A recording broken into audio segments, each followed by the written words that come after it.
Bom dia, graças a Deus. Que o Senhor tenha ali abençoado esse dia tremendamente. Já sei que você já acordou, é uma grande bênção de Deus e que o Senhor, então, de fato, efetivamente, esteja com você durante esse dia e que você tenha um dia realmente repleto da presença graciosa do Senhor. Hoje eu quero falar um pouquinho de algumas coisas que acontecem dentro do nosso chamado. Eu tenho como personagem Abraão. Abraão é chamado por Deus ali no capítulo 12, e todos nós somos. Todo crente é chamado por Deus, todo discípulo é chamado por Jesus. E dentro desse chamado, algumas coisas também acontecem como aconteceram com Abraão, em sentido modelar. Nós temos aqui, na experiência de Abraão, categorias que se tem a capacidade de efetivamente explicitar como Deus trata conosco em nosso chamado. Capítulo 12, Deus faz o chamado efetivo, histórico a Abraão. Abraão é chamado e segue ao Senhor. A partir daí, várias coisas vão acontecendo. No capítulo 22, e é o que eu quero me concentrar, a perícope vai tratar da prova de Abraão. Deus prova Abraão, como Deus prova a todos nós. Não somos isentos de explicitar a Deus a natureza do nosso amor e o que está presente do ponto de vista de desdobramento em nosso chamado. Note bem, nós somos chamados para a salvação, para sermos salvos por Deus. Nós somos chamados para caminhar com o Senhor, ser parte de sua família, estar presente na sua vida. Evidentemente que essas situações, essas condições de existência, elas exigem, impõem evidências. É tanto que, na verdade, o novo nascimento, que é a primeira experiência que Deus trata conosco depois da justificação ou em relação de justaposição com o novo nascimento, a regeneração, ele exige evidências. A conversão é a evidência específica de quem realmente nasceu de novo. Quem nasceu de novo vive uma vida convertida, marcada pelo arrependimento, pela fé, e efetivamente muda a sua perspectiva afetiva, interior, o seu pensamento, a sua capacidade de enxergar. Tudo se altera, o seu próprio destino, tudo se altera à medida em que nós respondemos ao chamado especial, específico, poderoso de Deus. Não foi diferente com Abraão. Então, Abraão é chamado no 12º capítulo, e no capítulo 22, nós temos aqui o chamado dele, ou a prova de Abraão, e nós vamos aprender um pouco com ela. Aconteceu depois dessas coisas que Deus provou a Abraão e lhe disse: Abraão, e ele disse: eis-me aqui.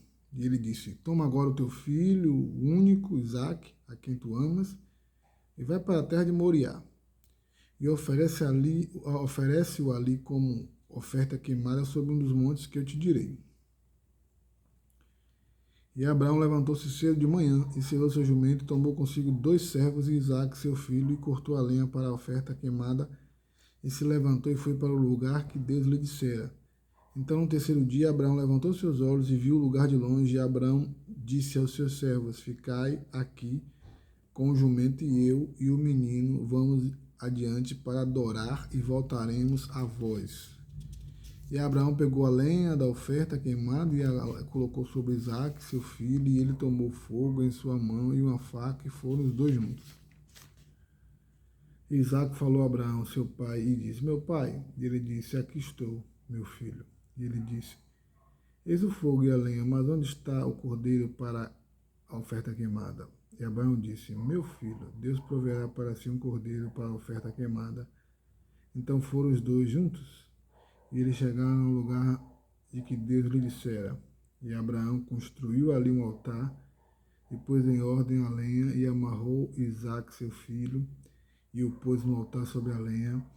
E Abraão estendeu sua mão e tomou a faca para imolar seu filho. E o anjo do Senhor o chamou do céu e lhe disse: Abraão, Abraão. E ele disse: Aqui estou. E ele disse: Não ponhas a mão sobre o menino, nem faça alguma coisa com ele, porque agora eu sei que temes a Deus, vendo que não negastes a mim o teu filho, teu único filho. E Abraão levantou seus olhos e olhou, e eis de trás dele um carneiro preso pelos chifres com um arbusto.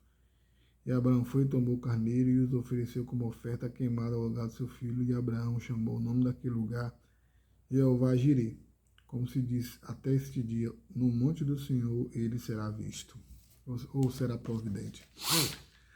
Note bem, quando nós olhamos para esse texto, o que é que nós podemos aprender? Muitas coisas. Vamos começar tratando de que a prova que Deus nos oferece é sempre pessoal. E é pessoal no nível vertical e horizontal. Por quê? Porque não é apenas pessoal no sentido que me envolve como pessoa, que me coloca na condição inalienável de sujeito ativo. Não, é pessoal também porque Deus está no processo. É Deus quem prova. A prova é a Ele. Ele está pessoalmente envolvido nisso. Não é um anjo. É o próprio Deus, que nunca esteve distante de nós, que sempre é o Deus que está, o Deus que se manifesta, o Deus que está aí, o Deus que é. O Deus ativo, presente, que enxerga, vê e sente, que avalia, que caminha conosco e que é aquele que avalia a natureza do chamado de Deus, dele mesmo em nossas vidas. Deus chama a Abraão. O texto é muito claro e aconteceu que Deus, pessoal, Deus eterno, o Deus do pacto, o Deus triuno. Por isso que lá na frente você vai ver o Abraão, ou você vai ver o anjo, o Meleque Ravé, os anjos do Senhor falando, porque ali está presente a Trindade. Na sua totalidade, ela está aqui presente, é Deus, o Deus trino. E ele prova a Abraão. Né? Prova a Abraão. Assim como também aconteceu com Moisés, quando ele foi chamado. Né? Interessante que quando Moisés chega, o texto diz que Adamat Kodesh é a terra santa. Entendeu? E as provas da santidade precisam tirar a sandália, ou seja, sempre tem algo envolvido no chamado de Deus, que é um chamado pessoal, como eu já disse. Outra coisa importante, o chamado não nos isenta de provas específicas, de provas reais, provas presentes. Se nós lermos vários textos da Escritura Sagrada, nós vamos ver esse chamado de Deus e vamos ver que isso não isenta ninguém de ser provado por Deus. Por exemplo, vamos ler aqui Êxodo 15.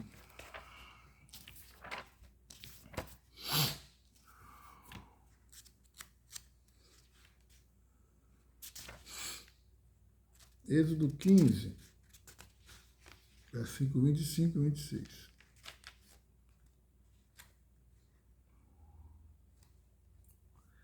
E ele chamou o Senhor, e o Senhor lhe mostrou uma árvore que, quando ele lançou nas águas, as águas se tornaram doces. Ali fez para ele um estatuto e uma ordenança, e ali os testou, mesma expressão de São. E disse: se diligentemente ouvires a voz do Senhor teu Deus, e fizeres o que é reto à sua vista, e deres teu ouvido aos seus mandamentos, e guardares todos os seus estatutos, não colocarei sobre ti nenhuma destas doenças que eu trouxe sobre os egípcios, pois eu sou o Senhor que te cura. Notou isso? Então, nenhum chamado, aqui nós estamos falando de Israel, um povo chamado por Deus aí coletivamente, chamado por Deus como nação, Mas antes, aqui no próprio livro do Êxodo, nós vimos o chamado de Moisés, que também não o isentou de provas. Não é? E aqui, então, Deus prova o povo e provou Israel. E Israel, infelizmente, essa geração se mostrou absolutamente reprovada. Inclusive o próprio Moisés. De tal maneira que ele não pôde entrar na Terra Prometida. Então, a primeira coisa que a gente aprende é que há uma relação pessoal com Deus, que se estabelece no chamado dele para com as nossas vidas, mas não apenas nesse chamado de Deus, mas na prova de Deus, nos testes que Deus faz, para explicitar a natureza real, verdadeira da experiência salvífica, salvadora que nós vivenciamos com Ele. O novo nascimento precisa aparecer, e ele vai aparecer em vidas convertidas que respondem positivamente ao chamado de Deus, aos testes que Deus estabelece. Note que Abraão responde a esse chamado, e nós vamos ver isso no próximo encontro, e como essa prova vai marcando alguns elementos que dão substância, que dão relevo e que dão feição legítima para o chamado divino de Deus nas nossas vidas, para que andemos com Ele, para que construamos uma relação com Ele, para que efetivamente possamos ser uma grande referência da presença efetiva, salvadora e santificadora de Deus conosco. Que o Senhor lhe abençoe no seu chamado e que nos momentos de provação, de testes, você possa ser aprovado como obreiro que não tem do que se envergonhar. Aprovado como um filho de Deus, amado, imitador do Senhor. Aprovado como aquele que foi realmente, que faz parte da comunidade espiritual de Deus como um discípulo fiel. Que Deus nos abençoe, porque tudo isso é fruto de graça de Deus. É fruto do Espírito trabalhando poderosamente no nosso coração, na nossa mente. Que Deus me abençoe e lhe abençoe. Amém.